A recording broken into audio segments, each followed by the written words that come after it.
The forest smelled wrong, copper and ozone mixing with the sweet rot of native vegetation. Elias Verne pushed through ferns that glowed faintly in Kepler 442b's twilight, following the smoke trail that cut across the violet sky like a scar.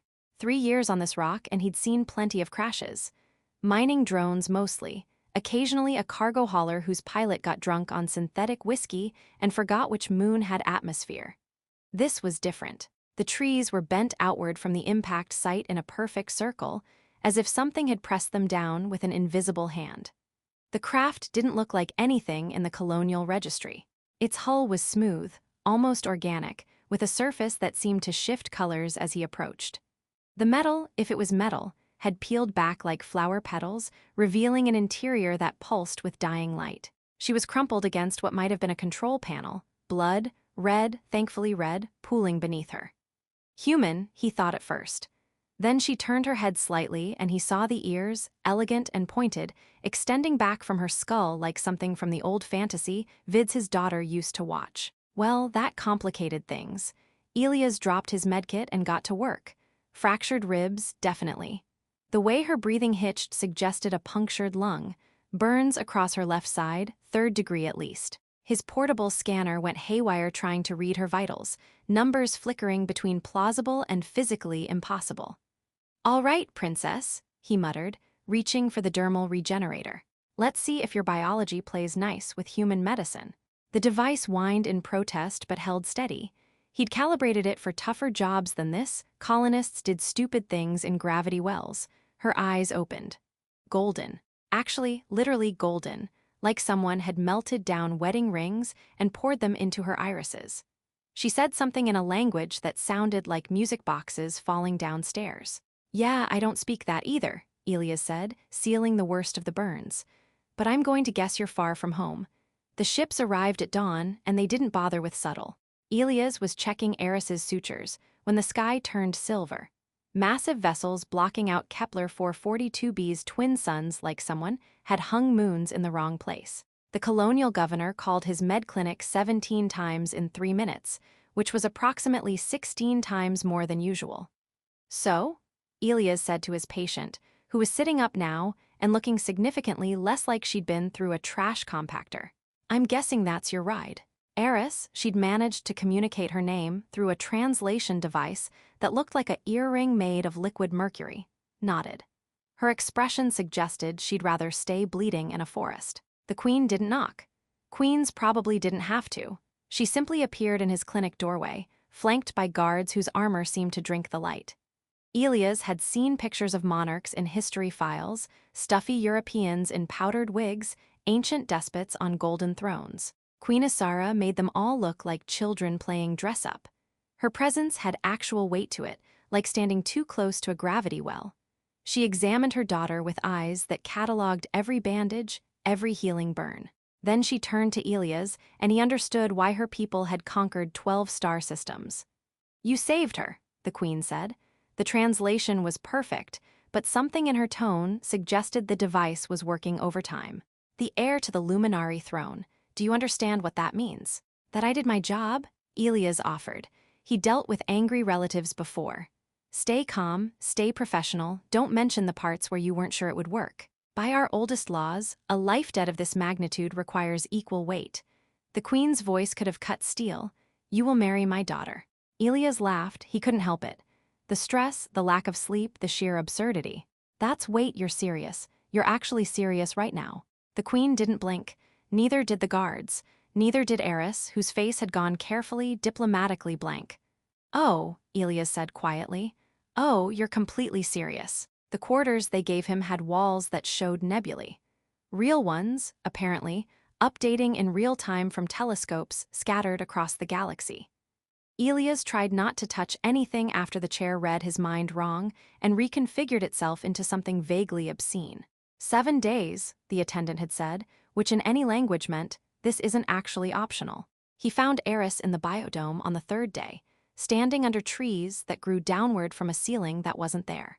Water flowed in ribbons through the air, held by gravity fields he couldn't see. "I didn't ask for this," she said without turning around. Her translator earring caught the light. "In case you were wondering. That makes 2 of us." Elias watched a fish swim past his head, completely unbothered by the lack of a proper river. Your mother always this decisive. She conquered the Velthier sector in an afternoon. Aeris finally looked at him. Up close, her golden eyes had flecks of bronze. She considers this restrained. They walked. She pointed out plants that could think, flowers that bloomed in different dimensions. He told her about Earth, about coffee, about the way humans had stumbled into space like children learning to walk. So this drink, Aeris said, fascinated. It makes you anxious and you consume it voluntarily. We're a complicated species. You're a deeply strange species. She smiled when she said it, though. Actual warmth, not diplomatic courtesy.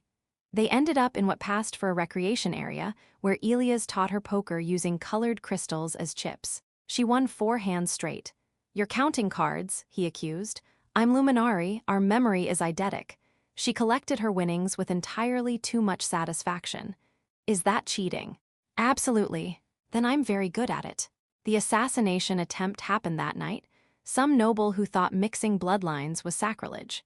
The assassin made it 3 steps into Elias' quarters before Kepler 442b's gravity, 0.8 standard, did what guards couldn't. He hit the floor like dropped cargo. I can't even get murdered properly here, Elias muttered, stepping over the unconscious intruder. Aeris arrived minutes later, breathless. Are you? She saw the crumpled assassin. Oh. Your planet's gravity is apparently a weapon. She started laughing, hand over her mouth, trying to stay dignified and failing. He joined her, and for the first time since the ships arrived, the cage felt slightly less confining. The ceremony blended cultures the way gravity blended orbits, violently at first, then settling into something that almost made sense. Elias wore formal attire that pinched in places humans weren't supposed to have places. Aeris's gown shifted colors with her breathing, light captured and woven into fabric that shouldn't exist. Human vows under Luminari constellations. Rings exchanged alongside bioluminescent crystals that bonded at the molecular level. The queen watched from her throne, expression unreadable as star charts. The reception was chaos. Dignified, diplomatic chaos. A Luminari orchestra played music in frequencies that made Elias' teeth ache while colonists attempted something called dancing. Governor Hassan tried explaining baseball to a confused ambassador. Someone started the chicken dance. Aeris watched 3 humans flap their arms with the expression of a xenobiologist discovering a new species. This is a mating ritual, she whispered. God, I hope not. They escaped to the observation deck while nobody was looking.